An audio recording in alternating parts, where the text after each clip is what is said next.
call this regular council meeting in the Village of Grand Manan to order. It's 7:33 p.m. and we'll open with prayer this evening. So Father, we just thank you that your word says that your wisdom is first pure and peaceable. So God, we just ask tonight as we just talk over things that are probably well over my head, God, but are for the purpose of this community. God, we just ask that your wisdom lead, your wisdom guide. God, your peace be in all the conversations that are spoken here tonight. In Jesus' name we pray. Amen. Thank you. Just a couple quick things for opening remarks. I think everybody has managed to survive the cold that we had this weekend, and I think most people have their water back from what I've seen and heard around. Some people maybe not so much. I think when you compare ourselves to other communities, we made out rather well, particularly as far as power outages went. I was in conversation with the CAO Friday night when the power was off just to see if we were going to have to open the community center as a warming station. And I think, if nothing else, it highlights the importance of making sure we have some backup generators here and we have that available if it's needed. Hopefully we won't have temperatures like that again for a while. I did want to highlight the fact that we are part of the Project Village Car Share with Eastern Charlotte Waterways, and we now have an electric vehicle up at the Coastal Transport Ticket Office. It's available to rent. There's a link on our Facebook page if anyone is interested. And I'd like to thank Coastal for helping us get that set up and providing a location for it to be. Finally, I wanted to recognize that we had 4 recipients on the island of the Queen Elizabeth II Platinum Jubilee Medal. The medal was created to honor the Queen and her lifelong service to Canada, as well as those residents of New Brunswick who, like Her Majesty, have been exemplary in their service to others. And so Tuesday night, the Lieutenant Governor was here along with our MLA, Andrea Anderson-Mason, and they recognized Ken Ingersoll, Mike Monroe, Susan Ballantyne, and Andrew Jones. And I'd like to congratulate them on behalf of Council and thank them for their contributions to the community. So with that, I would ask if there's any disclosure of conflict of interest. Hearing none, we'll move on to the adoption of the minutes from our regular council meeting of January 9th, 23. I move to adopt those minutes. You heard the motion from Councillor Boyd. Do we have a seconder? I will second that. Seconded by Councillor Toll. Question? All those in favor? Aye. Contrary minded? Motion carried. Number 6 is additions to the agenda. I have one addition. It's a bill to pay from the General Operating Fund. South Bay Construction, it's for the C&D site for $3,059.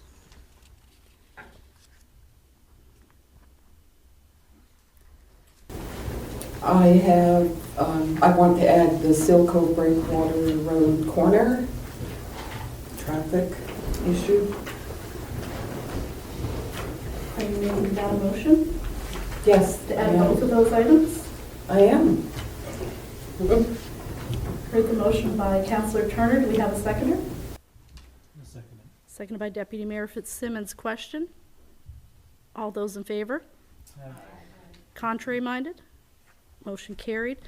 I'd suggest the Seal Cove Breakwater Corner be 14.4 under new business.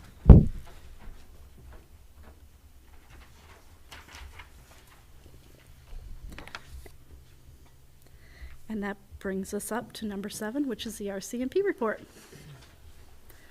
The microphone's right over there if you want to go there. Thank you.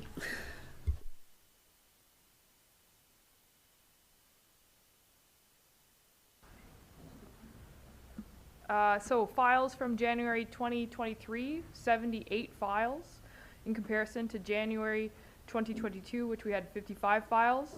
19 files were cleared with charges laid or recommended. 11 were traffic files, which is 24% high, quite higher. Without the traffic files, we'd have 10%. 3 assault files, 2 break and enters or unlawfully being in a dwelling. 2 failed to comply with conditions, 5 frauds, 2 mental health calls, 6 mischiefs, 6 thefts with 3 charges laid, 6 collisions, 19 other traffic reports or tickets. That is all. Thank you. Thanks very much. Any questions, or we? Thank you. We are off the hook. You get it off easy tonight. Remember that at the next traffic stop. All right, number 9, old business, Hospice of Charlotte, CAO Rayner to speak. Thank you, Madam Mayor. After the January meeting, we had the request from Hospice of Charlotte for some financial support. I did reach out to them to ask what their level of involvement is on Grand Manan, and I haven't heard anything back yet. So really nothing to update other than that. So. Questions or comments? Just, yes. Barring hearing back from them that they have involvement here, I would move that we set this issue aside. Heard the motion from Councillor Green. Do we have a seconder? I will second that. Seconded by Councillor Toll. Question? All those in favor? Contrary minded? Motion carried. 9.2 is Regional Service Commission update, and that is me. So with the new mandates for the Regional Service Commission, the board has been meeting a bit more frequently. In addition to our regular monthly board meeting, we've added a committee of the whole meeting to the 2 weeks prior. The focus has been on setting up committees for each of the pillars to come up with a strategic plan for each of them. And so after some discussion on committee composition, there was agreement that there would be a representative from each of the communities within the Service Commission. So I'm looking for some input for people to sit on the Regional Service Commission committees. There's economic development, community development, recreation, transportation, and public safety.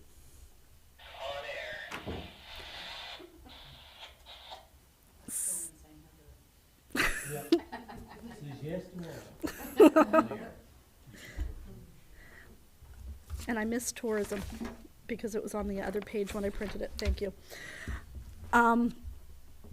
So basically the concept is each of those committees will come up with a strategic plan for the region. That plan will then go back to the board for approval, but it was felt by having someone from each community, it would give a broader based composition. And I know one of the concerns around this table has been how Grand Manan as a whole fits into the overall region. Simply because of our geography, it's a little bit more challenging for us. So I don't think it's going to be a huge time commitment. I expect some of it can be done through virtual meetings. That's how most of the RSC meetings is over Zoom, or you can attend in person. But I think it would be good to have people who are interested in each of those things from Grand Manan and willing to sort of take Grand Manan's voice and see how we can feed into the overall bigger picture.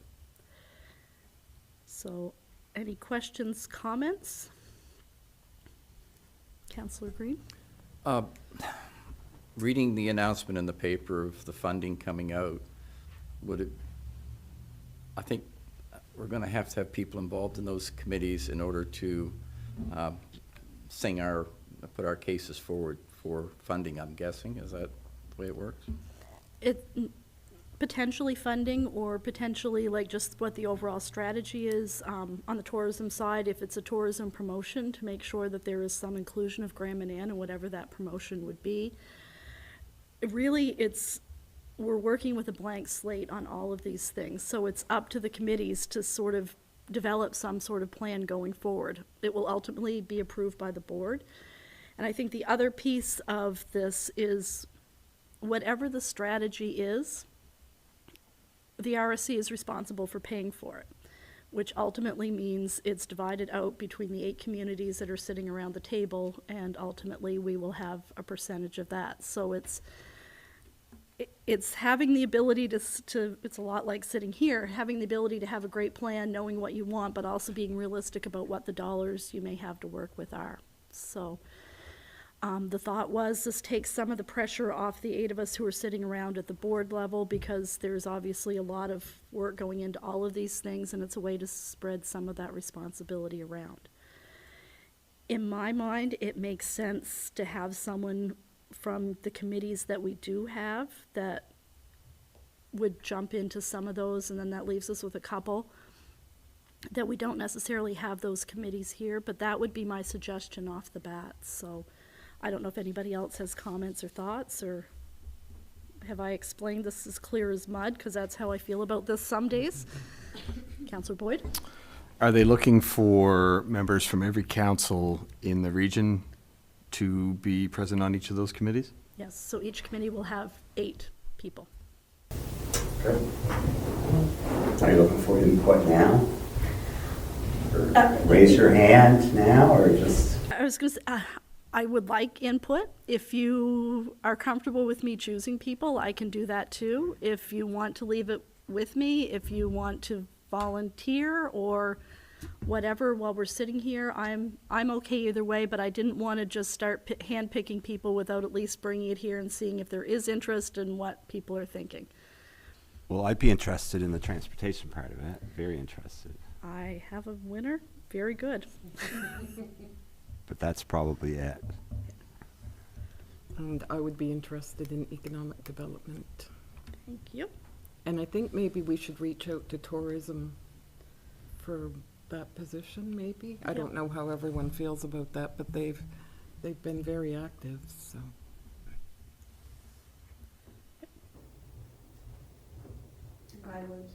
I would take, doesn't matter.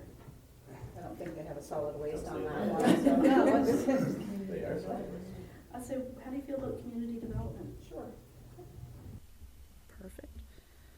And that leaves us recreation and public safety.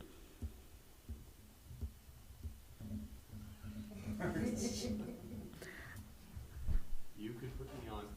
Public safety, I guess. It seems to be where I get set on every organization I get involved with, so, yeah. So I guess that leaves me with rec. Thank you all for volunteering so cheerfully. This was great. And if it's okay with the group, I do like the idea of reaching out to the Tourism Association and seeing if they have someone, if that's okay. Thank you all, and I'll try to keep the updates coming. I think it's going to be a really busy time at the RSC and a lot of stuff happening, so whether it's by email or here formally, I'll try to keep the updates coming. It's sometimes like watching paint dry, and then all of a sudden a lot of things happen. So, all right, so that was 9-2. Number 10 is the 10-minute open session.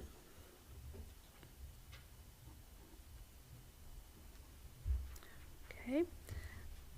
And that would take us down to new business. 14-1 is the Charlotte County Fair sponsorship request. I believe that letter's in your meeting package. We received a letter looking for sponsorship of the Charlotte County Fair and just looking for input, which I don't have. Perfect, thanks. The fair this will be the 12th annual one. It's held the fall of 23, September 16 to 17.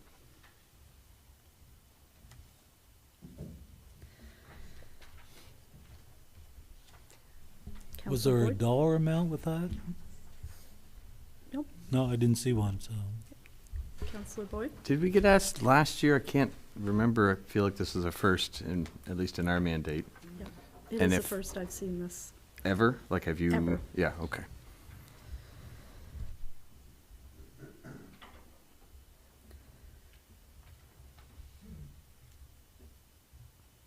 So maybe let me word it this way. Is there any interest in sponsoring the Charlotte County Fair? I have to say, I'm a little hesitant, given our sponsorship of Island Fest here and some of the other activities that we do sponsor locally. I think it might be a bit more appropriate for us to direct our funds that way. And I'm seeing some nodding, so Councillor Turner? I'm just wondering if maybe we should, at some point, just like, put it out that it's happening, so that if people wanted to have like a booth or something, you know, that there could be community participation if they wanted to, even if we weren't sponsoring. Maybe we could write back and ask if there is an opportunity for that and share it on our Facebook page. Is that fair? Okay. Very good. 14-2, Irving Oil vacant properties, Councillor Layton. It's been brought to my attention, I guess, Urban Oil owns 3 properties on the island. All are abandoned. Specifically, the one in Castalia adjacent to the mailboxes, there's approximately 100 people use that mailbox, and the property is completely full of potholes, frozen over, and it's a safety hazard for a lot of our elderly community members that pick up their mail there. My thoughts, I know how long things take to pull off, but my thing is, let's take a couple of loads of gravel up there and level it off, fix it up, maybe get permission from Urban Oil. I realize that it's not our property, and it's not normally, we don't normally fix other people's property up, but that's a community hub, and I think it's important that it's safe. Urban Oil has a beautification program that they use throughout New Brunswick, and it would be great if they would focus some of their interests on those abandoned properties here, maybe plant some trees, maybe we could help maintain it, maybe a partnership in some way, but I'm just looking for maybe staff to reach out to Urban Oil and possibly get permission to at least, if they won't spend the money, get permission for us to spend the money in a timely manner to get that situation fixed for our elderly people that pick up their mail.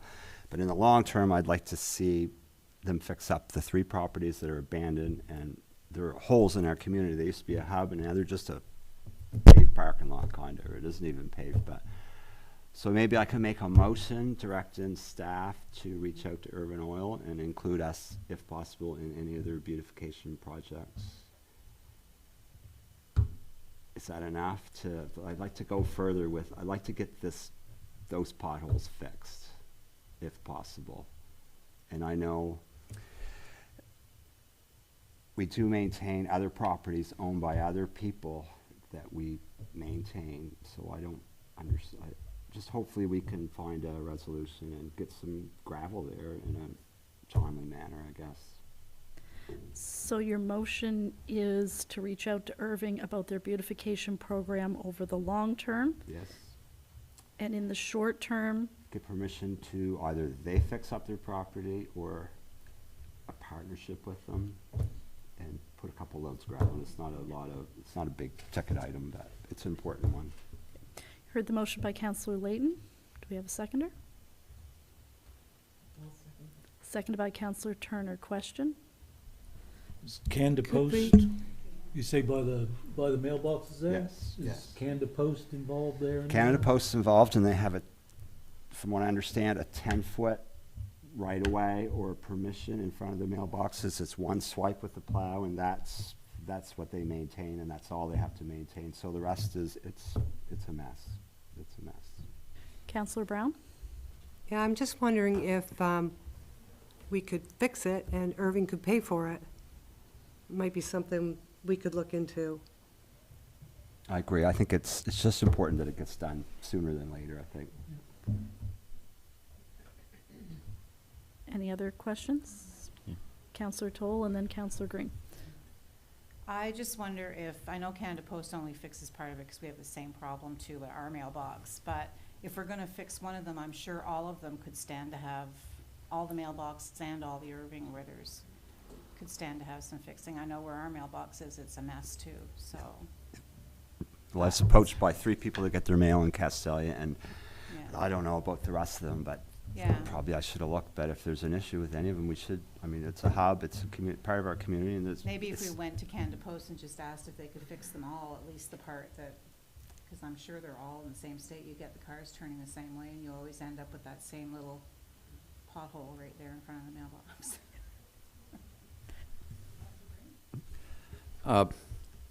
I agree it's an issue that needs to be addressed. I'm not sure if I quite agree with us spending money on other people's property without, we had the same type of an issue at Southwest Head Lighthouse last year about this time. And once the property owner was made aware of the situation, they stepped up in a timely manner and made it happen. I would be a lot more comfortable with our taking action would have to be with their permission or after their permission, in my opinion.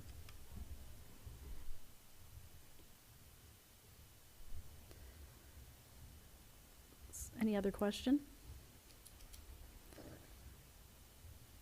Okay, I'll call for the vote. All those in favor? Contrary minded? Motion carried.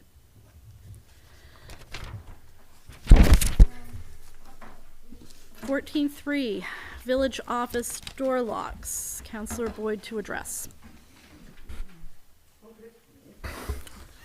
Now it's on. Maybe it was on the whole time. I don't know.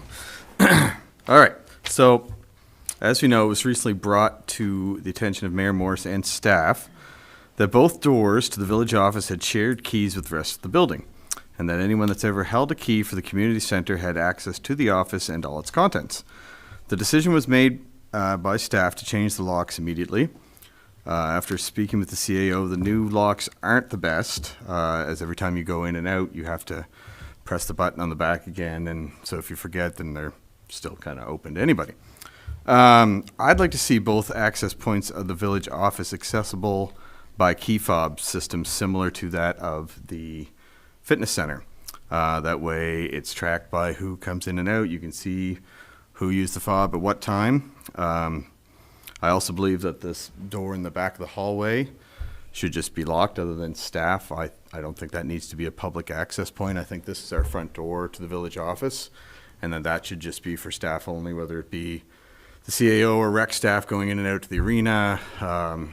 I know several of our staff members use the fitness center at their lunch hour, so in and out through that way.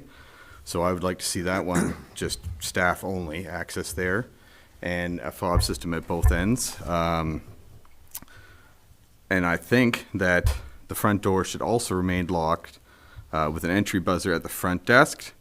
There has been some incidents in the past where staff have been rushed by upset residents, and while I think that our residents should be able to have access, I don't think the staff safety should be put at risk. I know this is not all the time, but it has happened in the past.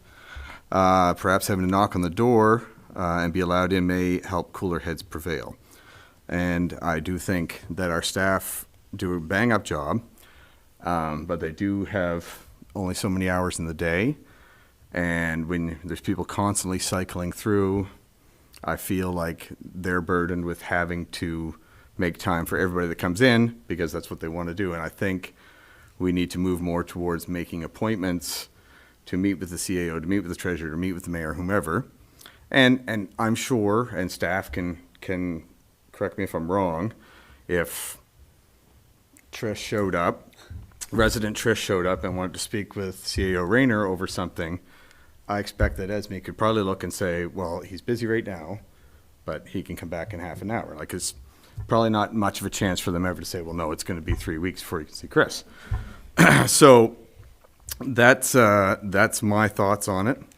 And so in saying that, I would move that the two entrances of the village office be set up with a fob system to better aid in the staff's ability to safely and efficiently do their jobs and to protect the sensitive materials that are housed in the village office.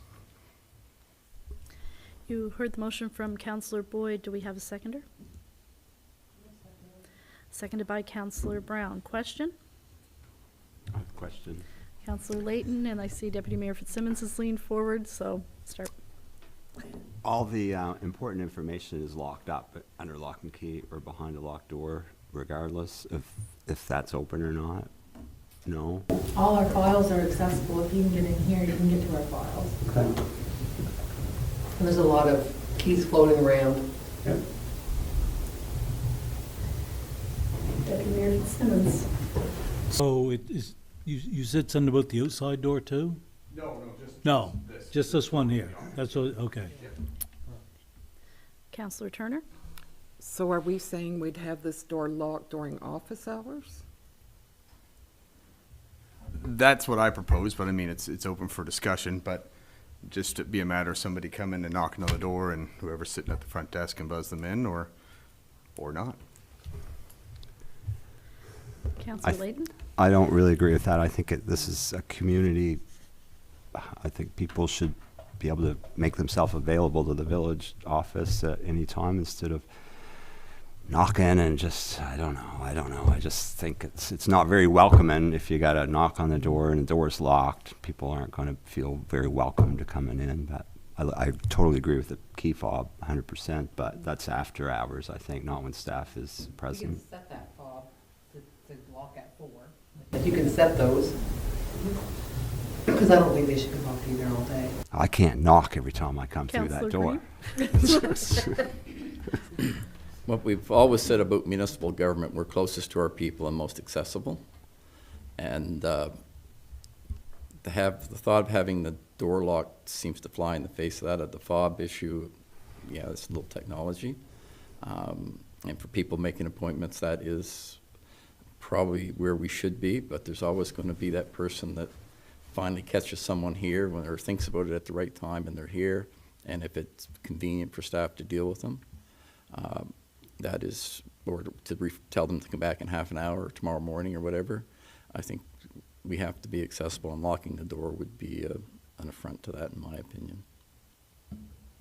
So if this is a two-forked motion, I can support the fob issue, but I really don't want to see the doors locked. All right. Councillor Boyd? Well, can I make an amendment to that motion then, to say that we go to the fob system, keep this door locked at all times, and this one to be locked at the end of office hours? Or Is if that- no one's in the office. If no one's in the office, like if it's lunch break and everybody happens to be gone, then it's just I don't know all the ins and outs of it. I know Chris and staff are quite familiar with this fob system at the fitness center, so. I think putting a staff-only sign on the outside of that door would help too. For people that are used to just walking in, at least it'll say, this is how it is now. Okay, so I have a motion from Councillor Boyd to his motion, and I believe Councillor Brown seconded. Are you okay with that amendment? Any more questions on the motion? All those in favor? Contrary minded? Motion carried. 14.4 is the Seal Cove Breakwater Corner. Councillor Turner. I think everybody knows the corner I'm speaking of when you come down the Seal Cove Breakwater Road. It's the one right at the bottom as you continue down the hill. A lot of people now seem to think because that newer breakwater is directly ahead that they have the right of way because it's straight. And when you're coming from the other breakwater over, they come just flying down past that house. You don't see them until they're there. I've had several close encounters, and if I've had that many, I can only imagine how many are actually taking place. And with the feed storage there and the shoreland trucks coming and going all the time, I'm just afraid that one of these days, one of those trucks is going to be coming and somebody flies down through there, and I mean, those guys can't stop on a dime, but it's pretty hairy. Coming up off the wharf, they do the same, but at least you can see them. I mean, it's a big, wide, entrance to the wharf there. You're gonna, you still may say, well, I've got the right of way, I'm going, but at least you can see them. But when they're coming down past the house, they can catch you off guard, and because they think they're just going straight, they're not touching their brakes, nothing, they're just heading down. So my suggestion, I don't know what's proper, but I think we should reach out to DTI, ask them if there's anything that could be done, like maybe a yield sign with a straight arrow, so they know they don't have to yield if they're going around the corner. Or even, if there was a white line around, I'm using all the hand motions here, but around that corner so that you can see this is where the road goes, and probably just some public information, like maybe on Facebook or something, but it's tricky. So are you making a motion to reach out to DTI? I am making a motion that we reach out to DTI. You heard the motion from Councillor Turner. Do we have a seconder? Seconded by Councillor Boyd. Question? So this is what we do.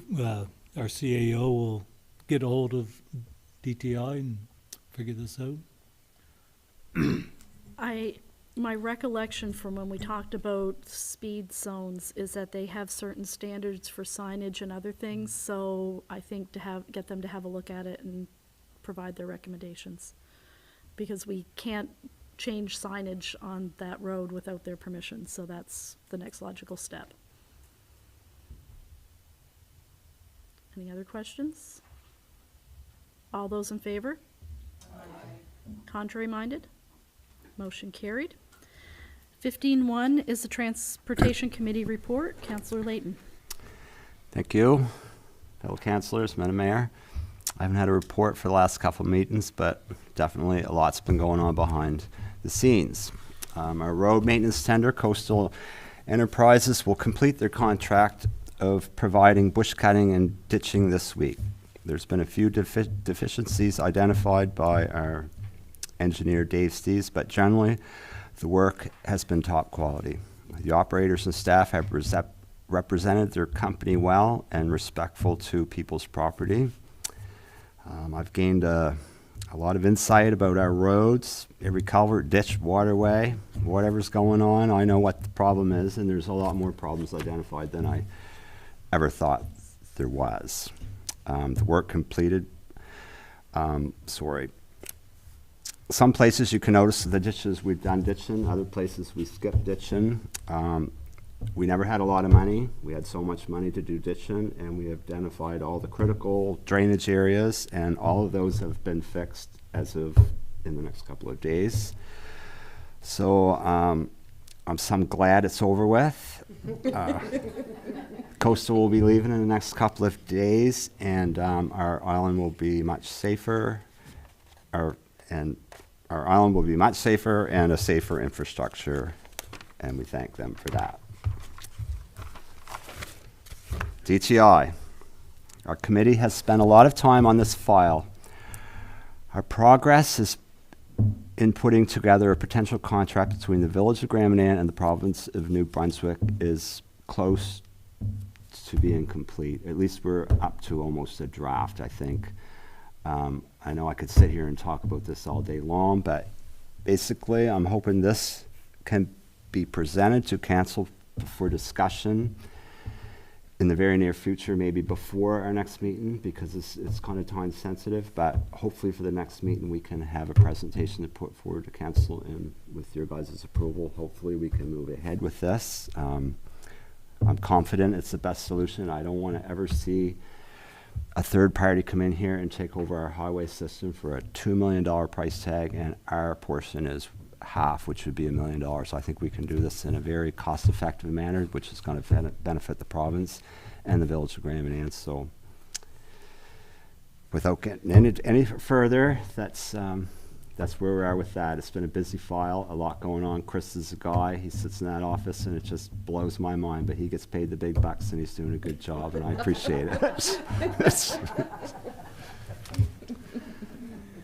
And I'm just going to speak lightly on our Ferry Partnership Committee. We've been very active on that file.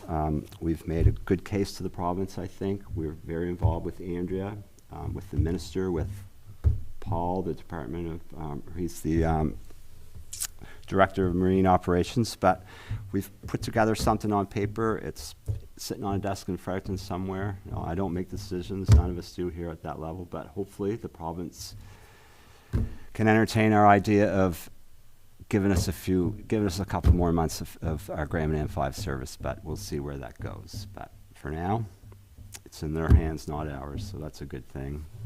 And thank you all. That's about it. So that's all I have for tonight. Anything else to add? Questions? Whatever. Bonnie? Thank you, Councillor Layton. Any questions on the transportation report? Very good. We got off easy tonight, too. Excellent. 16.1 is the procedure bylaw. Councillor Boyd. Okay. So, procedural bylaw changes, potential procedural bylaw changes. Since the resignation of Councillor Russell, we have been rolling along here with 8 councillors. I feel that this group has meshed well together, and we have many irons, just as Councillor Layton said, in the fire that we are currently working on pushing forward. When looking at the rest of the communities within our zone and the province really as a whole, we are certainly in the minority for council size versus community size. For example, just in our own Zone 4, St. Stephen has a council of 8. St. Andrews just went to 9 with taking in Shamcook and Bayside.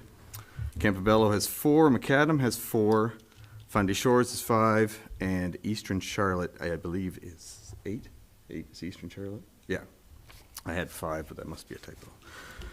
We don't have a ward system here as some other communities do, but I feel that around this table we represent the island fairly well.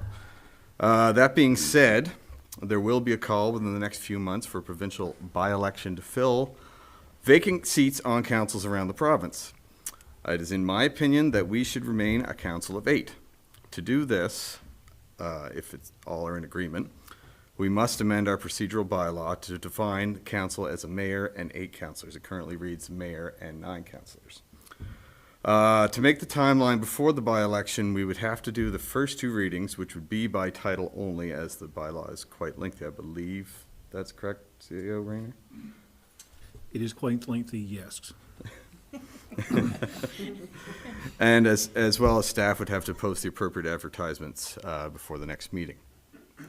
I know that we don't all do it for the money, but the budget council salaries for 9, so if we were to go with 8, the additional salary could be split between the 8, or we could put it in reserves or donate that other salary, whatever would be the group's decision. So that being said, I would move that the bylaw committee amend the current procedural bylaw to read that a council is defined as a mayor and 8 councillors, and have the title only reading ready for our next monthly meeting. You heard the motion from Councillor Boyd. Do we have a seconder? Seconded by Councillor Greenlaw. Question. Councillor Green? Having been involved in council for a number of years prior, and again, having an even number of councillors does not bode well, or didn't. It might not. It can lead to a lot of party system or whatever. So I think an odd number works better, personally. And if we were going to reduce the number, I'd be more in favor of going to 7. That means the 8 that were here elected under the old bylaw would stay until their term was expired, and the next time there's an election, there would only be 7 vacancies. That would be my thought on that. Councillor Brown? I noticed that when you were saying how many councillors they had in different areas, that they were 8s and 4s, and they were quite evenly balanced as well. And I just wonder if that makes a difference, having 9 or 8. Well, it certainly puts potentially more onus on Madam Mayor. Certainly, if anybody watched the first Eastern Charlotte council meeting a couple weeks ago, Mayor Craig had to vote on at least, two of their decisions. So currently the mayor refrains from voting unless there's a tie. So an odd number certainly reduces the chances of a tie. So as Councillor Green said, Councillor Brown said, a lot of them are even numbers.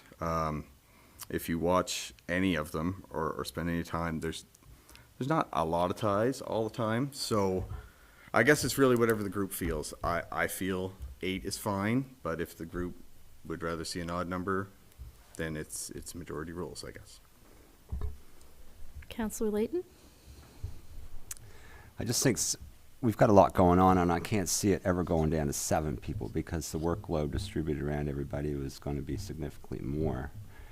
I think there's a hole in council without Greg here. He was very big in this council, and he played a big role.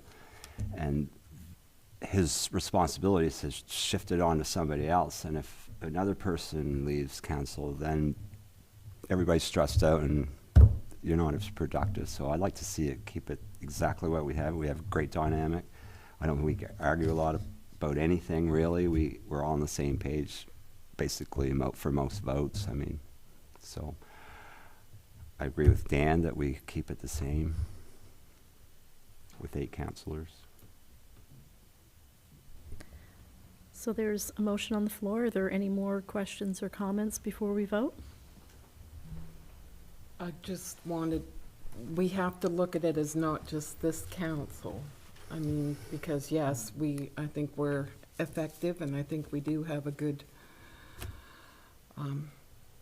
just a good vibe going here, but, you know, this is in the future too. I don't have a problem with the 8, but I do think in making our decision, we have to be aware that it's not always gonna be like this. Anyone else? Councillor Green? And I believe whatever decision we make has to apply for the next 2 elections. We can, once we make it, we can't change it in 6 months or 2 years. We have to go through 2 election cycles, I believe, before we can change it again.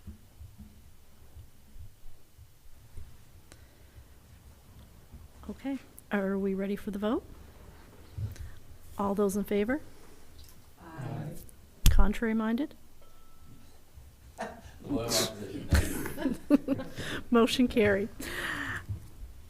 All right, 16.2 is the CAO bylaw, which is also Councillor Boyd. Was that you were saying about taking up Councillor Russell's responsibilities? I am in the chair, yeah. Okay, 16.2, potential CAO bylaw change. The way our current procedural bylaw reads, and correct me if I'm wrong, we cannot have a council meeting without the presence of a clerk. Currently, we have a clerk and a deputy clerk on staff, but in the event that they are both unavailable, we have no way to actually meet procedurally.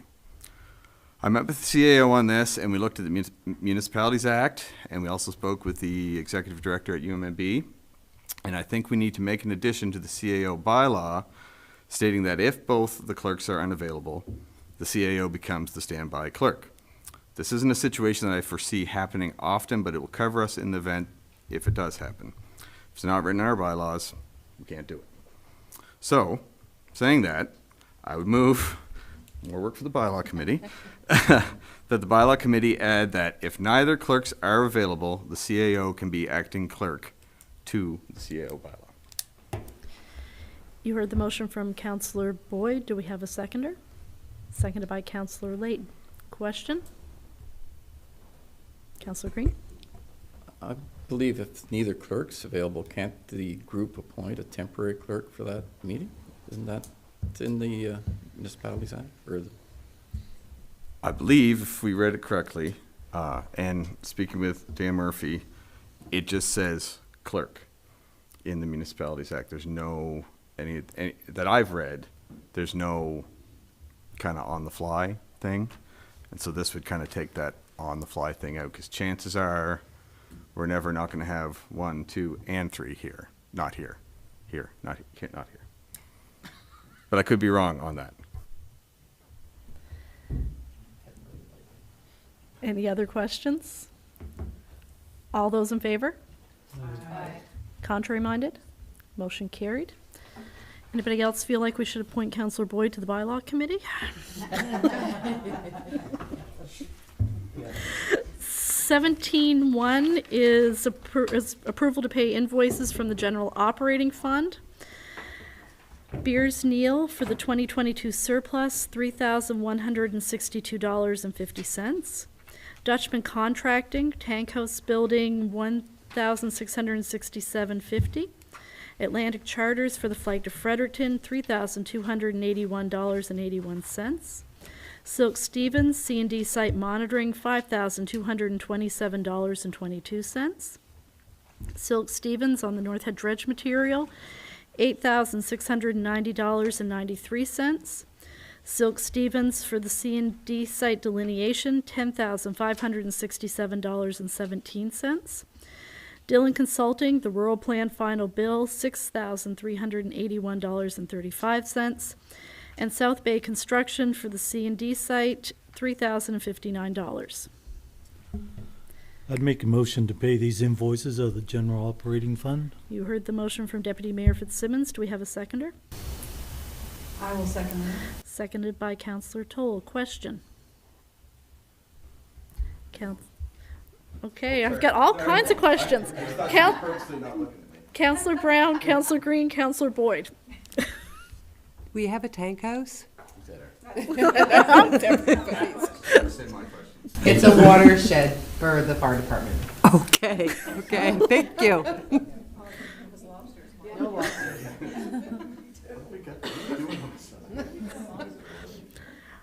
Explains our lunch meeting budget. Okay, anybody else? It's a joke. All those in favor? Aye. Contrary minded? Motion carried. 17.2, to pay from the General Capital Fund, Coastal Enterprises for the ditching project, $151,427.18. Coastal Enterprises for the ditching project, $142,642.77. Silk Stevens for the ditching project, $23,752.07. Silk Stevens for the ditching project, $17,415.18. Brunswick Engineering Airport Project, $10,671.01. Aero Equipment Sales Limited for the 2007 International Fire Truck, $47,034.17. I'd make a motion to pay these invoices out of the general capital fund. You heard the motion by Deputy Mayor Fitzsimmons. Do we have a seconder? Seconded by Councillor Greenlaw. I just want to correct, the 2007 International is actually the garbage truck, not a fire truck, just so we're clear.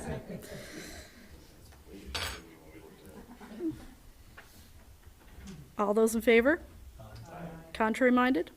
Motion carried. 18 is transfers to cover these bills. 18.1 is to transfer funds from our line of credit to the general capital fund to cover the airport project.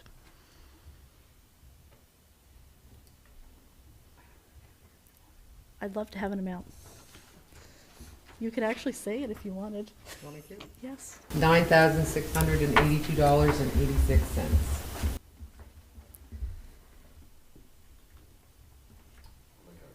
You heard a motion from Councillor Boyd. Do we have a seconder? Seconded by Councillor Turner. Question? All those in favor? Aye. Contrary minded? Motion carried. 18.2 is transfer $5,786.80 from the General Operating Reserve Fund to the General Operating Fund. I will make that motion. You heard the motion from Councillor Toll. I'll second it. Councillor Greenlaw seconded. Question? All those in favor? Aye. Contrary minded? Motion carried. Transfer $220,000. Did I just say that right? From the gas tax fund to the general capital fund. I did say that right, didn't I? Gotta be some action on this side of the table. I'll move. Heard the motion from Councillor Green. Seconded by Councillor Turner.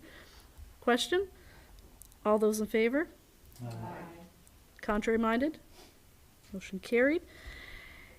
And transfer $42,652.02 from the Capital Reserve Fund to the General Capital Fund.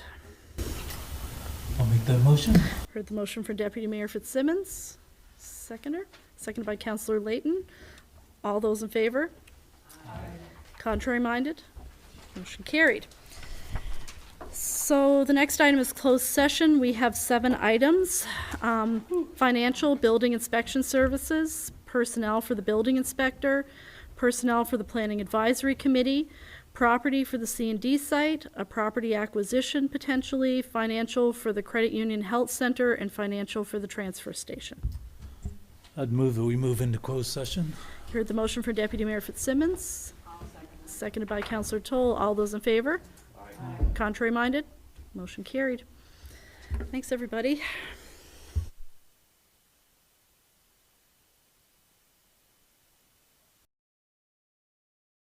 I'll recall this regular council meeting in the Village of Raymond back to order. We were in closed session to discuss 7 items. The first was financial building inspection services. Never remember the button or seldom. I move that we authorize the village to enter into and sign an agreement with the RSC to provide building inspection services, as well as the MOU related to this event. You heard the motion from Councillor Green. Do we have a seconder? Seconded by Councillor Greenlaw. Question? All those in favor? Aye. Contrary minded? Motion carried. 19.2 is personnel for the building inspector. Okay. Whereas the Village of Grand Manan has contracted with the Southwest New Brunswick Service Commission to obtain professional building inspection services, be it resolved that Keith Vernon Faulkner, Michael Joseph Kyle Hall, John Raymond Cliff, and Sherman Ralph Ross are building inspectors for the Village of Grand Manan. Be it further resolved that Keith Vernon Faulkner, Michael Joseph Kyle Hall, John Raymond Cliff, and Sherman Ralph Ross shall remain building inspectors for the Village of Grand Manan so long as they continue in the employ of the Southwest New Brunswick Service Commission.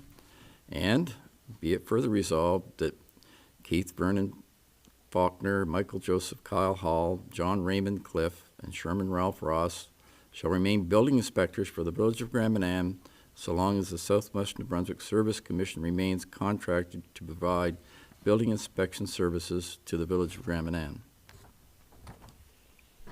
You heard the motion from Councillor Green. Do we have a seconder? I'll second it. Seconded by Deputy Mayor Fitzsimmons. Question? All those in favor? Aye. Contrary minded? Motion carried. 19.3 was personnel for the Planning Advisory Committee. Oh, is that me again? I think so. It is, okay. I move that we appoint Dwayne Griffin to the PAC starting now, and his term will end on January 1st of 2026. You heard the motion by Councillor Green. Do we have a seconder? Seconded by Councillor Boyd. Question? All those in favor? Aye. Contrary minded? Motion carried. 19.4 was property at the C&D site, and we have no motion coming out of that, but we are continuing direction to staff to continue the negotiations with Greenfield and the Department of Environment. 19.5 was a property acquisition. I would move that council directs staff to begin negotiations with property owners regarding a potential land acquisition at the price agreed upon in closed session. You heard the motion by Councillor Boyd. Do we have a seconder? I'll second it. Seconded by Councillor Brown. Question? All those in favor? Aye. Contrary minded? Motion carried. 19.6 was financial, credit union, and health center. I would make a motion that, with regard to the former Scotiabank building, we defer rent for 1 year from the opening of the credit union, and we contribute $10,000 towards the setup of the credit union, and 50% of legal fees up to a maximum of $10,000. You heard the motion from Councillor Turner. Do we have a seconder? I will second that. Seconded by Councillor Toll. Question? All those in favor? Aye. Contrary minded? Motion carried. And 19.7 was financial for the transfer station. I would like to make a motion to accept the letter of resignation received from Island Waste and Recycling. You heard the motion from Councillor Toll. Do we have a seconder? I'll second it. Seconded by Deputy Mayor Fitzsimmons. Question? All those in favor? Aye. Contrary minded? Motion carried. That wraps up this meeting. Our next regular council meeting we scheduled for February 27th. We moved it up a week just so everybody remembers, 7:30 here at the Community Center. Before we adjourn, I just would like to say we have 2 new young volunteers that are helping us tonight, and we'd like to thank them for all their efforts. It's great to see new people here. I would move to adjourn. Thank you very much. Good night.